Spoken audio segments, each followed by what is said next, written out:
News Tamil கழுகு. அப்பா இருந்தா அந்த கூட்டணியில நான் இருக்க மாட்டேன்.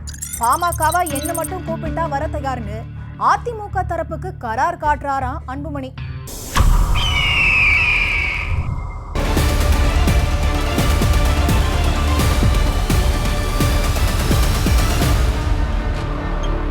அதிமுகவோட தொகுதி பங்கீட்டு பேச்சுவார்த்தைக்கு சென்னைக்கு வந்த தமிழக பாஜக தேர்தல் பொறுப்பாளர் பியூஷ் கோயல் தினகரன், ஓபிஎஸ், தேமுதிகன்னு ஒரு மெகா கூட்டணிக்கான உத்தரவாதத்தை எடப்பாடிக்கு கொடுத்திருக்காராம். அதே சமயம் அன்புமணியையும் ராமதாசையும் ஒன்னா கூட்டணியில சேர்க்கிற பொறுப்பை எடப்பாடி பழனிசாமி ஏத்துக்கிட்டாருங்கிறாங்க.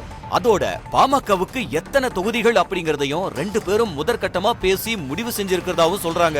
ஆனா இதுக்கு அன்புமணி நோ சொல்லிட்டாராம். கூட்டணினா என்னைய மட்டும் கூப்பிட்டு பேசணும், அப்பாவும் அதே கூட்டணியில இருந்தாருன்னா அங்க நான் இருக்க மாட்டேன், இது எங்களோட கொள்கை முடிவுன்னு தெளிவா சொல்லிட்டாராம் அன்புமணி. காரணம், ராமதாஸ் ஒரு சில வரிகளை போட்டு அன்புமணிய பத்தி அறிக்கை வெளியிட்டதுல அன்புமணி தரப்பு கொந்தளிச்சு போயிருக்கான். இதோட எதிரொலியத்தான் தேர்தல் முடியற வரைக்கும் இணைப்புங்கிற பேச்சுக்கு இடமில்லைன்னு வழக்கறிஞர் பாலு மூலமா அன்புமணி அறிவிச்சிருக்காருங்கிறாங்க.